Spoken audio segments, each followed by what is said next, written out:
Welcome to my channel Magging 360. Please subscribe my channel for get more videos. August 21st attack, state-backed crime punished. Babar, 18 others to walk gallows. Tarique, 18 others given life term, appeal within 30 days. -19 including Babar, pinned to get death. Tarique Rahman, Mofezal Hossain Kaikobad and 17 others get life. Former IGPs Ashraf ul Huda and Shahid al-Haq get 4 years. Security heightened in and around Dhaka court. 31 accused brought to Dhaka from Kashimpur. It was a well-orchestrated plan, executed through abuse of state power, a special court has ruled, delivering verdicts in the 2 cases filed over the grenade attack on an Awami League rally 14 years ago. And all the accused, including BNP senior vice chairman Tarique Rahman and former top intelligence officials, were found guilty and handed down various punishments for the bombing that killed 24 people and injured scores. In the murder case, Tarique and 18 others were sentenced to life in prison while former State Minister for Home Fazlman Babar and 18 others were given death penalty on charges of killing through criminal conspiracy. All of these 38 accused were also sentenced to life-term imprisonment for causing grievous injuries to the survivors. The special court also found Tarique, Babar and 36 others guilty in the case filed under the Explosive Substance Act and handed down punishments ranging from death sentence to 20 years in prison. The conviction of these once influential politicians, former top officials of police, DGFI, NSI, SID and top Huji militants exposes the meticulously devised plan and abuse of state machinery to not only carry out the attack but also to mislead the investigation. The latest conviction of Tarique, which comes just months before the national election, is likely to deal a heavy blow to the BNP. In February this year, Tarique and his mother Khalida Zia were sentenced to 10 years in the Zia Orphanage Trust corruption case. Khalida is in jail since February 8 in this case and is struggling to secure bail. Tarique, who has been living in London since September 2008, was also sentenced to 7 years in jail in a money laundering case in 2016. With Khalida in jail, he is now acting as the BNP chief.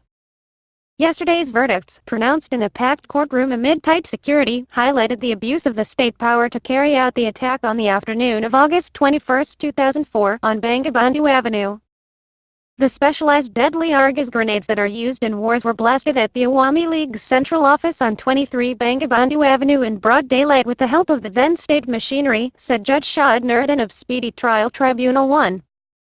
The prosecution has been able to prove that the accused held meetings to conspire in different places before the incident and blasted grenades in a planned manner, he said. After the assassination of the father of the nation on August 15, 1975, 4 national leaders were murdered inside the jail as part of a conspiracy. But the conspiracy did not stop there, it rather continued, the court noted. Later, an evil effort was made to make the Awami League leaderless on August 21, 2004. Quoting the testimony of prosecution witness Abdur Rashid, who was junior vice president of Al-Markaz al-Islami Bangladesh, the court said accused Sheikh Fari, Hanan, Abu Taher, Tajuddin and the witness himself went to Hawa Baban, known to be the alternative center of power, in Banani in mid-August of 2004 on a microbus. A little later Tarique showed up there, reads the judgment. In his confessional statement, Hanan also said they went to Hawa Baban on a microbus of Al-Markaz al-Islami Bangladesh and met Tarique, Haris, Babar, Wahid, Razakul and Rahim there. They were assured of all kinds of administrative support in the meeting when Tarique told them to carry out the plan and be in touch with Babar and Pinto, according to the verdict. The prime target of the attack was Al-President Sheikh Hasina, then opposition leader. But Hasina, now the Prime Minister, narrowly survived as some of her party leaders protected her by forming a human shield around her. She, however, suffered injuries to her ear. Charges and punishments. Then State Minister for Home Fazlman Babar, former Deputy Minister for Education Abdus Salam Pinto, former Director of the Directorate General of Forces Intelligence DGFI, Brig Gen. RATD Razakul Haider, former DG of National Security Intelligence NSI, Brig Gen. RATD Abdur Rahim and 15 others were found guilty on charges of killing through common intention, planning and criminal conspiracy. They were each sentenced to death and fined 1 lakh takas. On the same charges, Tarique, Abul Haris Chowdhury, political secretary to the then Prime Minister Khalida Zia, Qazi Mofezal Hossain Kaikobad, a BNP lawmaker at the time, and 16 others were given life terms. They were also fined 50,000 takas each. If they fail to pay the fine, the convicts will have to serve an additional year in jail. Tarique, Babar and 36 others, who were given either death penalty or life term, have also been found guilty of other charges. Each of them was sentenced to life imprisonment for causing grievous injuries through common intention, planning and criminal conspiracy. They were also fined 50,000 takas each over these charges. In the explosives case, Babar and 18 others, who were given death penalty in the murder case, were also found guilty of killing by throwing and exploding grenades and abetting in committing the offenses. Each of them was given death sentence in this case as well and fined 1 lakh takas. For the same offense, Tarique and 18 others, who got life term in the murder case, have been convicted and sentenced to life in prison. Each of them was also fined 50,000 takas. Also in the explosives case, Tarique, Babar and 36 other accused were found guilty of grievously injuring victims through common intention, planning and criminal conspiracy. Each of them was sentenced to jail for 20 years with a fine of 50,000 takas. Other convicts in the killing case. Former Inspectors General of Police IGP Ashraful Huda and Shahadul Haq were sentenced to 2 years in jail and fined 50,000 takas for harboring the offenders.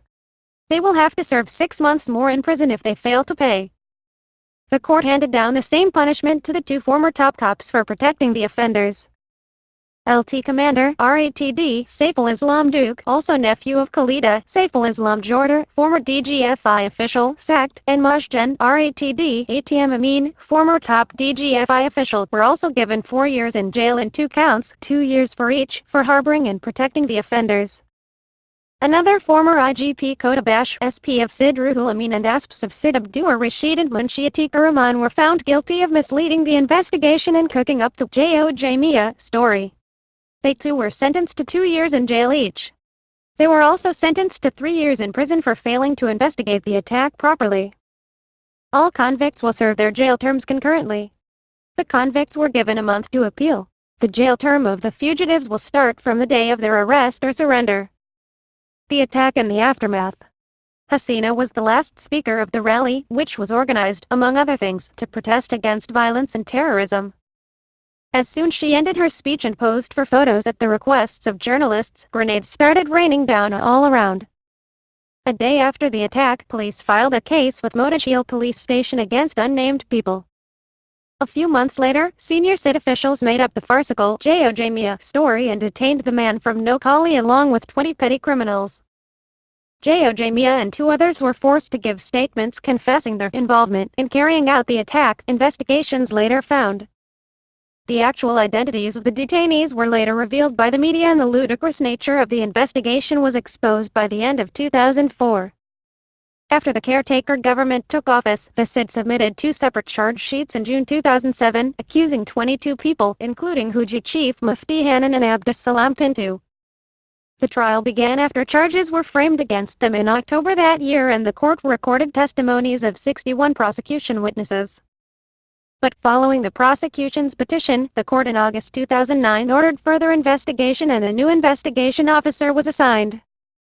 The SID in July 2011 submitted supplementary charge sheet accusing 30 more people, including Tarique and Babar, taking the total number of accused to 52. Day of Justice. The trial proceedings lasted 1,754 days. Finally, on September 18, the court fixed the date for delivering the verdict yesterday. Security in and around the court was tight, centering on the verdict. Hundreds of law enforcers, police and RAB were deployed on Nazim Adin Road, where the special court is located. A microbus carrying Lutfazim and Babar reached the court premise around 11:20 a.m. Babar, in a white shirt and gray trousers, walked to the first floor of the building where the court was set up. After a while, the remaining 30 accused were brought in by 2 prison vans. The court sat at 11:40 a.m. A minute later, the power went off. Amid the blackout, the judge gave a short speech, thanking the prosecution, defense, journalists and law enforcers. With flashlight of mobile phone, the judge started reading out the summary of the verdict at 11:50 a.m., mentioning the 14 points he took into consideration to reach the verdict. Then an emergency light charger light was placed in the courtroom. The accused were standing in the dock at one side of the courtroom.